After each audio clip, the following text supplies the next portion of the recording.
Hey guys, what's up? What is going on, people? We are That Horror Couple. I'm Kayla Kaylin Har, and I'm Rob James. And we are back with another slasher film review. And we're still representing the very awesome, wonderful, fantastic HQ Slasher Film Week. Yes. And this week has been kicking ass on Instagram, and we're bringing the fun to YouTube. And if you want to join in on the party, just hashtag HQ Slasher Film Week on your watches on Instagram. Yes, and Chris has been killing it. She's an awesome host, and she's an awesome person. So check her out. She's That Horror Queen, 2 N's on Instagram. She posts cool shit. She does cool stuff, and she hosts this awesome week. So if you want to join in, stay tuned. That Horror Couple. Oh yeah. That Horror Couple. It's us. That Horror Couple. That Horror Couple. And they talk about horror. Like and subscribe. Today we're here to talk about Friday the 13th, Part 5, A New Beginning. It was released in 1985, directed by Danny Steinman, starring John Shepard, Melanie Kinnaman, and Shavar Ross. Haunted by his past, Tommy Jarvis, who as a child killed Jason Voorhees, wonders if the serial killer is connected to a series of brutal murders occurring in and around the secluded halfway house where he now lives. Yes, and the basic story is Jason, he got hacked up by Tommy Jarvis in Part 4. So all of a sudden now Tommy Jarvis is like struggling with you saw the end of 4, he was like hugging Trish, his sister, and going. So basically he's struggling with the whole thing, and this picks up right where that left off. It shows a grown-up Tommy struggling with it, trying to re-enter society, but before he does that he has to go to a halfway house, but he's haunted by Jason still. So we don't know if Jason, from like the watcher's point of view, we don't know if Jason's out there or if it's in Tommy's mind. So in that aspect, it's a little bit of a different Friday the 13th in a way. Yeah. It's more psychological in a lot of ways. So we're going to jump right into our likes of the film. Definitely, right off the bat, we love the character of Ethel. She's great. Ya fuckwad. Say it like you mean it, Ma. Would you shut the fuck up? I loved her. I thought her. Will you shut your trap? I thought her and her son like really added to the film. They were great comedic relief. They were awesome. I like when she's on the back of the bike, she's like. Yeah. I also really loved. She also went up to the cop, she's like, I have a bomb. Can you imagine saying that nowadays to a cop? No, this is like backwoods in Jersey though. Dude, nowadays that would get, just saying that would get you arrested. Yeah. Ethel gave no fucks. Like Ethel had balls. I also really loved Reggie the Reckless. You scared of spiders? You scared of rubber spiders? You scared of rubber spiders on strings? He was great. Oh yeah. You afraid of spiders? You afraid of spiders on strings?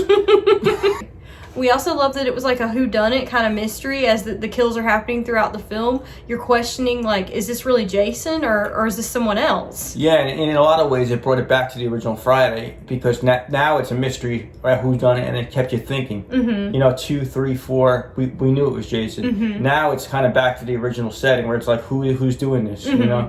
So that was pretty sweet. Yeah. Another like for me was Tom Morga. He played a different kind of Jason, and the look of Jason was different in this one. It was like a blue suit kind of, and it had blue markings under the eyes to signify this is like a different Jason. So I thought that was a cool look. Also, along with Reggie and Ethel, like the rest of the cast is great.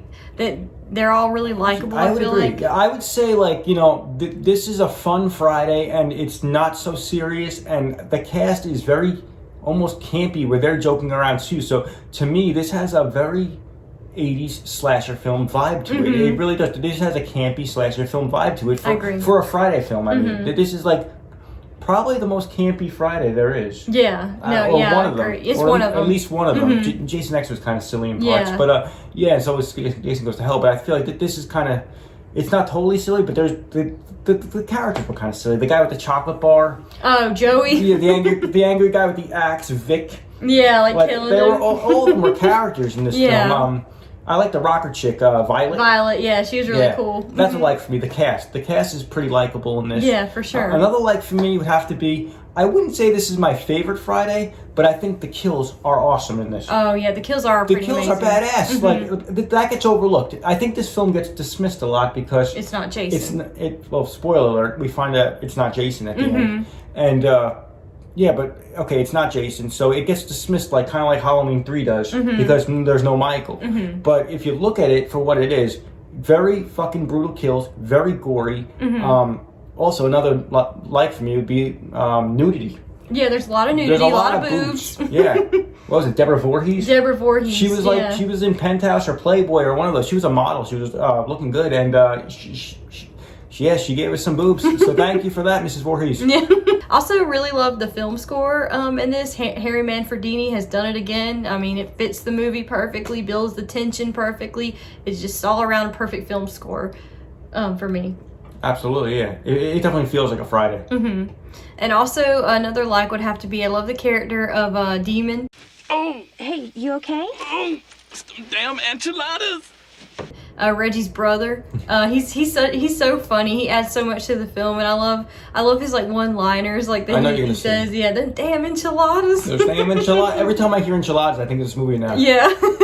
Everything he says is funny. Yeah. I was like, hey, you're gonna get it, bitch. Yeah. Now you're gonna get it, bitch. Yeah. He was great. That actor's great. Yeah. And he was always great. I liked him in Return of the Living Dead. I liked him. I like everything he's done. It was good to see him in this one. Yeah. So we're gonna jump into our dislikes of the film. Right off the bat, I have to say that I hated that Reggie's grandpa died in the movie. He was a sweet old man. It made me sad. I don't know. I would hate to say just because it's not Jason, I don't like that. But I thought it was okay because it was different. We have plenty of Jason if you look at this series. So I like how this one just stands out a little bit. It's a little different. I mean, if they were told Jason was dead in part 4, I mean, I think this director did what he thought he had to do. So I thought it was a creative thing. And I don't know. Another dislike, probably someone would say it's not at Camp Crystal Lake. Yeah. It's at a halfway house. Yeah. And you know what? Okay, maybe it's not the typical Friday in the Camp Crystal Lake, but you still get a cool. The halfway house is very wooden, very. It looks like it's by a lake almost, Yeah. so it has that vibe to it. So I have no problem with it, but just to let people know, this is not. It's not Jason. We find out it's not Jason at the end. It's an imposter. And Roy. yeah, well, the big reveal is that earlier in the movie.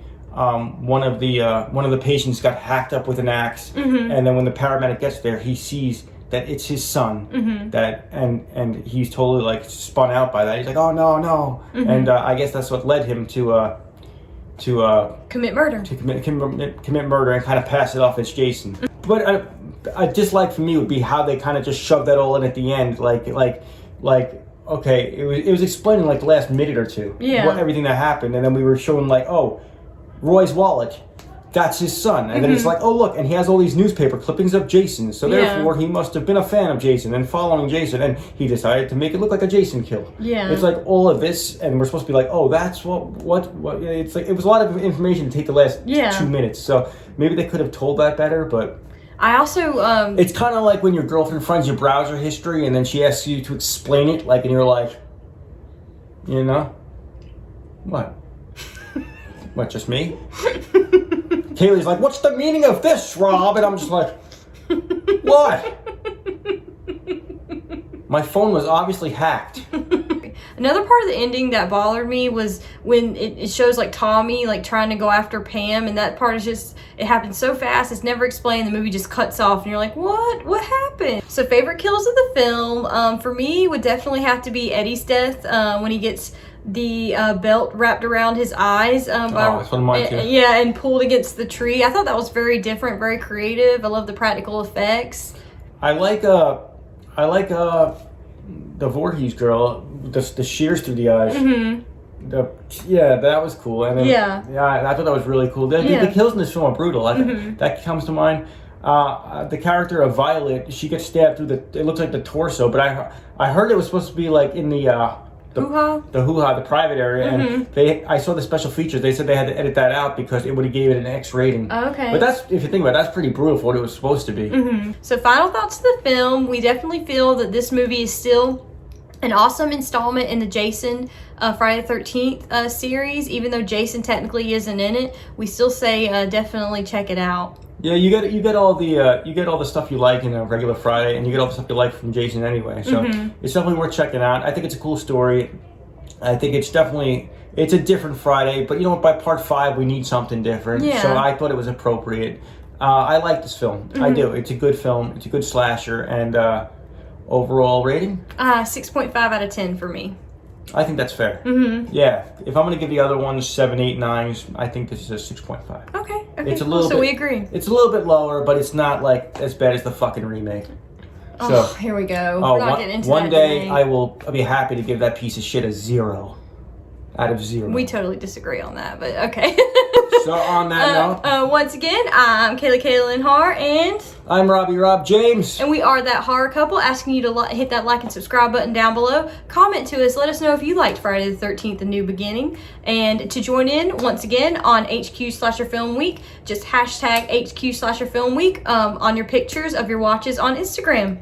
And shout out to Krista. She's doing great with this week. She's an awesome host. She's That Horror Queen on Instagram, 2 N's. And I remember seeing like an interview with her. I think it was with Slasher Pepper. And Yes. I'm glad we did this film because I think she said that every Thanksgiving, if I'm wrong, tell me, Krista, but I think I remember her saying every Thanksgiving she likes to watch Blood Rage and Friday 5. That's a good She pairing, says, yeah. She says she doesn't know why, but it feels like Thanksgiving and those films go together. And I agree. I don't know why either, but I could see what you mean. I know what you're talking about, but I can't describe it. Yeah. It feels like fall or something. Yeah. No, it feels like yeah. It feels like Thanksgiving, but like fall's on the way. Yeah, like at the end of winter. It feels like that to me.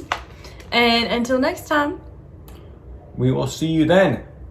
There's a man with no life in his eyes. That horror couple. Oh, yeah. That horror couple. It's us. That horror couple. That horror couple. And they talk about horror. Like and subscribe.